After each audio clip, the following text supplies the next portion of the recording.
حضرت مولانا اس معاملے میں بہت بڑے ہوئے تھے، یہاں تک کہ جہاں بھی جاتے تھے تو پہلے نیت کو سیٹ کر لیتے، اس لیے ہر جگہ معاملہ صحیح رہتا تھا اور ہم لوگ سیٹ نہیں کر پاتے، اور سیٹ کرنا بہت ضروری ہے، تبھی جا کے وہ یعنی فیکٹ نکلے غفار ہوگا ورنہ نہیں ہوگا۔ اس لیے نماز میں پہلے سیٹ کر لیں، روزے ہی پہلے سیٹ کر لیں، گھر میں جب ملنے جائیں تو پہلے سیٹ کر لیں، کسی سے ملاقات کریں تو سیٹ کر لیں، کسی سے بات کریں تو سیٹ کر لیں، جتنا ہم سیٹ کر لیں گے اتنا ہی معاملہ ہمارا بنتا چلا جائے گا۔ تو اسی لیے فرمایا 3 چیزیں، ایک تو اللہ کے لیے عمل کو خالص کر لیں جو کل بیان ہو چکا ہے، اور دوسری بات یہ فرمائی جو اہل اسلام کے ذمہ داران ہیں ان کے ساتھ خیر خواہی برتے۔ خیر خواہی یہ بہت اہم چیز ہے، یعنی ان کے لیے بھلا چاہنا یہ اصل ہے، اور آدمی جب کسی کے لیے بھلا چاہتا ہے تو پھر اچھا ہی معاملہ کرتا ہے، اور بھلا چاہنے کے تو بہت سے درجے ہیں، اور اس کا پورا باب جب آئے گا تو تفصیل آئے گی وہاں پر۔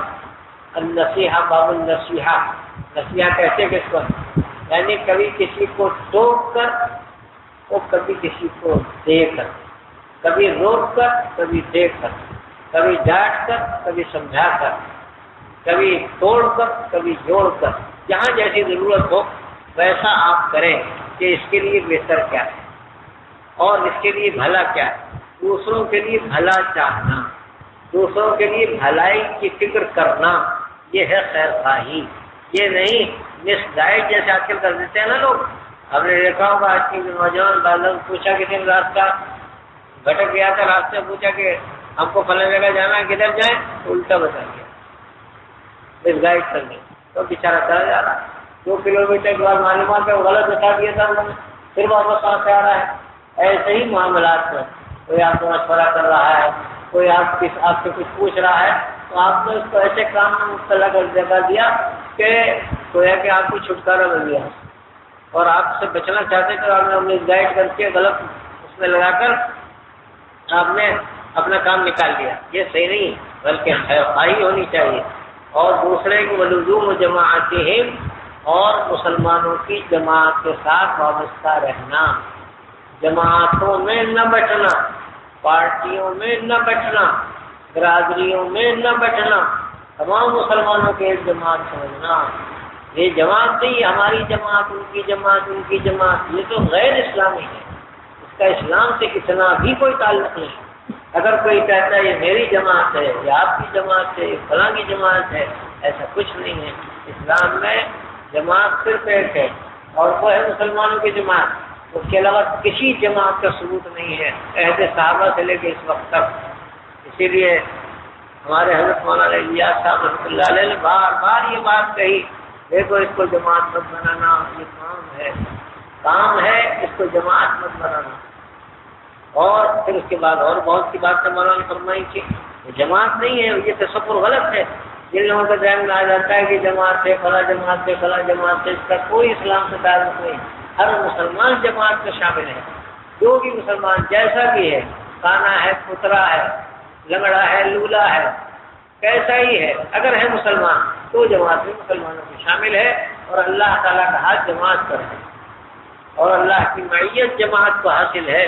اور یہی معاملہ ہر مسلمان کو ہر مسلمان کے ساتھ کرنا چاہیے۔ لزوم و جماعتیں 1.5 انچ کی مسجد مت بناؤ،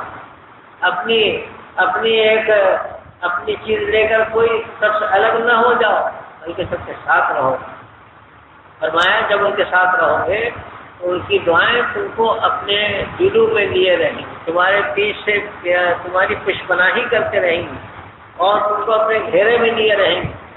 پھر اس کے بعد فرماتے ہیں حدیث میں کہ جس کی نیت دنیا ہوتی ہے، صرف دنیا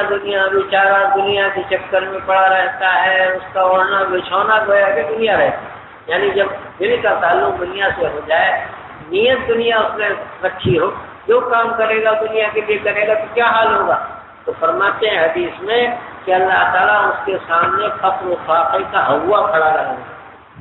یہ دنیا کے چکر میں پڑے گا، ہر وقت سوچ و فکر میں لگا ہوا ہے، سوچتا ہے تو وہی، اور دل میں خیال آتا ہے تو وہی، کسی طرح سے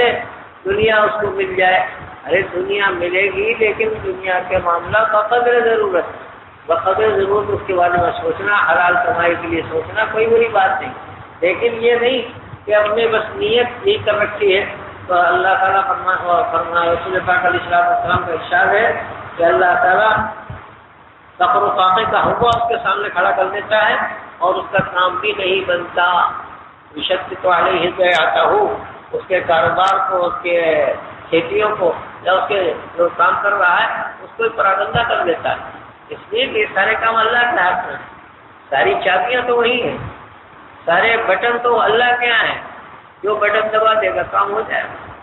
تو جو اللہ سے تعلق رکھے گا اور اللہ نے اسے کہے گا بٹن دبا دیجیے کام مل جائے گا۔ نیچے تو ہم کام کر رہے ہیں لیکن بٹن تو وہی سے دبتا ہے، تو اللہ تعالیٰ ٹھیک کر دیتا ہے۔ اور پھر فرمایا جو آخرت کو اپنے مد نظر رکھتا ہے لیکن نیت میں آخرت کو بسا لیتا ہے تو پھر اللہ تعالیٰ اس کے دل میں تمنگری بھر دیتا ہے، زنا کو اس کے دل میں پیدا فرما دیتا ہے اور اس کا کام بھی بن جاتا ہے۔ دنیا اس کے قدموں پر آتی ہے، ناک رگڑ کر آتی ہے، اور وہاں پہلے نے فرمایا تھا کہ دنیا اتنی ہی ملتی ہے جتنی مقدر ہے وہ تو مل کر رہے گی، چاہے تم یہ کرو چاہے وہ کرو، چاہے مانگو یا نہ مانگو، اس سے جو مقدر ہے وہ تو مل کر رہے گا۔ اور یہاں پر یہ ہوتا ہے کہ دنیا اس کے قدموں پر آتی ہے اور اس کے جوتوں میں آتی ہے۔ حضرت مولانا رشید احمد گنگوہی رحمۃ اللہ علیہ کے پاس ایک صاحب کچھ روپے لے کر آئے اور مولانا نے منع کر دیا نہیں لیں گے، تو وہ اللہ کا بندہ مولانا کے جوتے میں رکھ گیا۔ اب مولانا جوتے پہنے تو اس میں پیر میں گڑے ہو، روپے اس زمانے میں ویسے ہوتے تھے چاندی کے اور اس کے، تو مولانا کا جو جوتا جھاڑا تو پیسے گرے، مولانا نے یہی کہا حدیث میں آتا ہے کہ جوتوں میں آئے گا ناک رگڑ کے دنیا آئے گی، دیکھ لو بھائی میرے جوتے کے اندر ہے، میں نے انکار کر دیا جوتے میں رکھ کے چلا گیا۔ اور جو لوگ اس کے پیچھے پڑ جاتے ہیں وہ آگے آگے بھاگتی ہے، یہ پیچھے پیچھے جاتے ہیں، اور جب یہ ذرا تھک کر رک جاتے ہیں تو وہ بھی رک جاتی ہے، وہ ان کو دیکھتی ہے ان کی طرف یہ سمجھتے ہیں بلا رہی ہے، پھر یہ بھاگتے ہیں، پھر وہ بھاگتی ہے، اس طرح پوری زندگی گزر جاتی ہے اور دنیا ہاتھ نہیں آتی۔ یہی مسئلہ رہتا ہے آخر تک۔ اور اس کے بعد آخری جو روایت ہے جو سب سے اہم روایت ہے، امام بخاری نے اپنی کتاب کا بھی اس سے افتتاح کیا ہے گویا کہ، اور وہ روایت دین کے اہم ترین ابواب میں سے ہے۔ فرماتے ہیں حضرت عمر رضی اللہ تعالیٰ عنہ سے مروی ہے، فرمایا کہ انما الاعمال بالنیات، اعمال کا دار و مدار نیتوں پر ہے، یعنی اعمال کا اعتبار اور اعمال کا وجود اور اعمال پر ثواب اور اعمال پر قیامت میں جو کچھ ملنے والا ہے ان سب کا، اور دنیا میں اس کا جو وجود ہونے والا ہے وہ سب کا سب نیت سے وابستہ ہے۔ جو ہم لوگ اپنے دل کی کھیتی میں بیج ڈالیں گے ویسے ہی پودا نکلے گا۔ اگر ہم نیم کا بیج ڈالیں گے تو نیم کا پودا، اور اگر آم کا لگائیں گے تو آم کا پودا، اور پھر لگانے کے بعد سینچائی بھی صحیح کریں گے تو بڑا جیسا ہوگا۔ تو یہ تو نیت جو ہے اندر چھپی ہوئی ہوتی ہے، دل کی کھیتی میں چھپی ہوئی ہوتی ہے، اور شروع میں پتہ نہیں چلتا کیا نیت تھی، اس کے بعد پھر جو حالات سامنے آتے ہیں تو جیسی نیت ہوتی ہے ویسے ہی حالات سامنے آتے ہیں۔ بھائی اور ظاہر ہے کہ جو پیڑ ہم نے بویا ہے، جو گٹھلی ڈالی وہی تو نکلے گا۔ شروع میں جب نکلتا ہے چھوٹا ہوتا ہے پہچانا نہیں جاتا، لیکن جو کھیت والے ہیں وہ پہچان لیتے ہیں کہ کس کا پیڑ نکل رہا ہے، سر پکڑ لیتے ہیں، بعض دفعہ بویا تو یہ سر نکلا، یہ تو بویا وہ نہیں تھا، آپ سمجھے کہ وہ بویا ہے، بویا کچھ اور ہے آپ نے، اب وہی نکل رہا ہے، کانٹوں والا نکل رہا ہے، پھول والا نہیں نکل رہا ہے، جھاڑ والا نکل رہا ہے، پھل والا نہیں نکل رہا ہے۔ تو یہ تو ہماری نیت کی خرابی کی بات ہے، اسی لیے فرما دیا جیسے جس کی نیت ویسے ہی اس کو ملنا ہے۔ تمام اعمال کا دار و مدار نیت پر ہے۔ پھر فرمایا کہ فمن كانت هجرته الى الله ورسوله فهجرته الى الله ورسوله، جس کی ہجرت اللہ اور رسول کی طرف ہوگی تو یہی اس کی ہجرت اللہ اس کے رسول کے لیے ہی سمجھی جائے، اس طرف سمجھی جائے،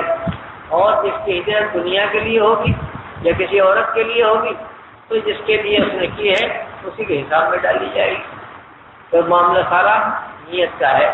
تو میرے بھائیوں اور دوستوں، ضرورت اس بات کی ہے کہ ہر شخص اپنی نیت کو سچ کرنے کی فکر کرتا رہا کرے کہ